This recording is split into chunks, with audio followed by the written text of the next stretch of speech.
Hello दोस्तों, जय भीम, नमो बुद्धाय। तो एक बहुत प्यारा सा, बहुत सुंदर सा भीमवादी गाना है, सोहर है। आप लोग सुनिएगा और कमेंट बॉक्स में जरूर बताइएगा कि हमारे बाबा साहब क्या क्या किए हैं क्या क्या किए, कहाँ से और कहाँ तक पहुँचाए हैं। कैसे संविधान बनाया है बाबा साहब ने। आप लोग सुनिएगा। सुनिएगा। सत्य और असत्य, सच्चाई और झूठ, इस रास्ते पर चलकर आप लोग इस गीत को सुनिए और कमेंट पूरा बॉक्स में गीत सुनिएगा। कमेंट बॉक्स में जरूर जरूर बताइएगा। बताइएगा।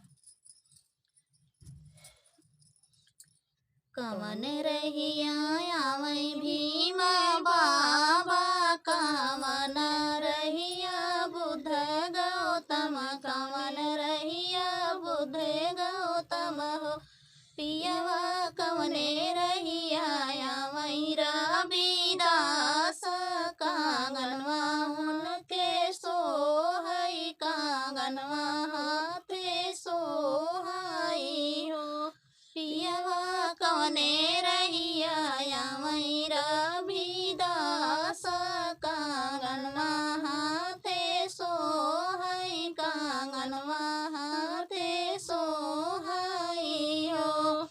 विद्या रहिया आवै भीम बाबा, धर्म रहिया बुद्ध गौतम, धर्म रहिया बुद्ध गौतम हो।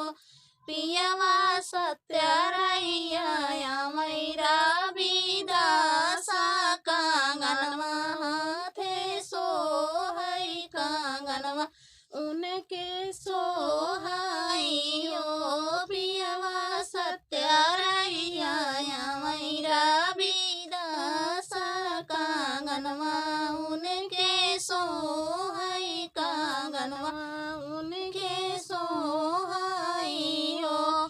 कौने रहिया कौने आसन बैठै भीम बाबा, कवन आसन गौतम बुद्ध, कवन आसन गौतम बुद्ध हो।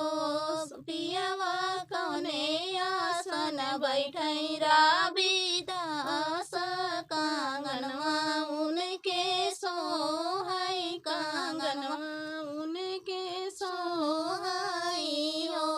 पियवा कौने आसन बैठै रविदास, कांगनवा उनके सोहई, कांगनवा उनके सोहाई हो।